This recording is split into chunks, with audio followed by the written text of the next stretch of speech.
ಹರಿಯುವ ನದಿ ನೀರಿನಲ್ಲೇ ಗ್ರಾಮಸ್ಥರು ಶವ ಸಾಗಿಸಿದ್ದಾರೆ. ಹೊನ್ನಾವರ ತಾಲೂಕಿನ ದೊಡ್ಡ ಹಿತ್ತಲ ಗ್ರಾಮದಲ್ಲಿ ಆಗಿರುವ ಘಟನೆ. ಉತ್ತರ ಕನ್ನಡ ಜಿಲ್ಲೆಯ ಹೊನ್ನಾವರ ತಾಲೂಕಿನ ದೊಡ್ಡ ಹಿತ್ತಲ ಭಾಸ್ಕೇರಿಯ ಹೊಳೆ ಉಕ್ಕಿ ಹರಿತಾ ಇದೆ. ಮಳೆ ಕಾರಣ ಗ್ರಾಮಕ್ಕೆ ತೆರಳುವುದಕ್ಕೆ ರಸ್ತೆ ಇಲ್ಲ. ಹಾಗಾಗಿ ಹರಿಯುವ ನದಿಯಲ್ಲಿ ಈ ರೀತಿಯಾಗಿ ದಾಟಬೇಕಾದ ಪರಿಸ್ಥಿತಿ ನಿರ್ಮಾಣವಾಗಿದೆ. ಈ ಗ್ರಾಮದಲ್ಲಿ ಸುಮಾರು 50ಕ್ಕೂ ಹೆಚ್ಚು ಮನೆಗಳಿವೆ. ಮೂಲಭೂತ ಸೌಲಭ್ಯಗಳನ್ನು ಕಲ್ಪಿಸ್ಕೊಡಿ ಅಂತ ಹೇಳಿ ಗ್ರಾಮಸ್ಥರು ಎಷ್ಟೇ ಮನವಿಯನ್ನು ಮಾಡಿಕೊಂಡ್ರೂ ಕೂಡ ಸಂಬಂಧಪಟ್ಟವರು ತಲೆ ಕೆಡಿಸ್ಕೊಳ್ತಾ ಇಲ್ಲ. ಶವ ಸಾಗಿಸ್ತಾ ಇರುವ ದೃಶ್ಯವನ್ನು ಗಮನಿಸ್ತಾ ಇದ್ದೀರಿ. ಅದೆಷ್ಟು ವರ್ಷಗಳಿಂದ ಇಂತಹ ಪಾಡೋ, ಇನ್ನೂ ಎಷ್ಟು ವರ್ಷ ಅನುಭವಿಸಬೇಕೋ ಗೊತ್ತಿಲ್ಲ. ಪ್ರತಿ ಬಾರಿ ಮಳೆ ಬಂದಾಗಲೂ ಕೂಡ ಇದೇ ರೀತಿ ಆಗುತ್ತೆ.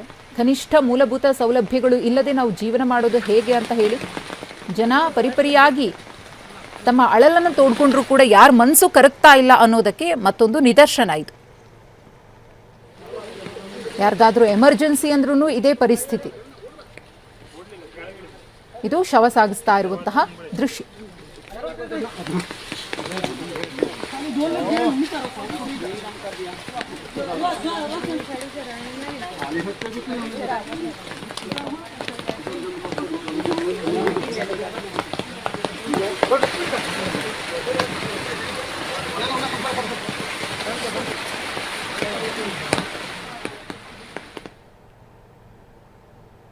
ಹರಿಯುವ ನದಿ ನೀರಿನಲ್ಲೇ ಗ್ರಾಮಸ್ಥರು ಶವ ಸಾಗಿಸಿದ್ದಾರೆ.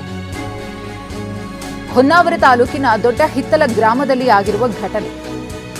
ಉತ್ತರ ಕನ್ನಡ ಜಿಲ್ಲೆಯ ಹೊನ್ನಾವರ ತಾಲೂಕಿನ ದೊಡ್ಡ ಹಿತ್ತಲ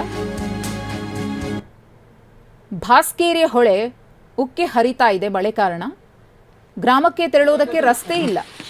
ಹಾಗಾಗಿ ಹರಿಯುವ ನದಿಯಲ್ಲಿ ಈ ರೀತಿಯಾಗಿ ದಾಟಬೇಕಾದ ಪರಿಸ್ಥಿತಿ ನಿರ್ಮಾಣವಾಗಿದೆ. ಈ ಗ್ರಾಮದಲ್ಲಿ ಸುಮಾರು 50ಕ್ಕೂ ಹೆಚ್ಚು ಮನೆಗಳಿವೆ. ಮೂಲಭೂತ ಸೌಲಭ್ಯಗಳನ್ನು ಕಲ್ಪಿಸ್ಕೊಡಿ ಅಂತ ಹೇಳಿ ಗ್ರಾಮಸ್ಥರು ಎಷ್ಟೇ ಮನವಿಯನ್ನು ಮಾಡಿಕೊಂಡ್ರೂ ಕೂಡ ಸಂಬಂಧಪಟ್ಟವರು ತಲೆ ಕೆಡಿಸ್ಕೊಳ್ತಾ ಇಲ್ಲ.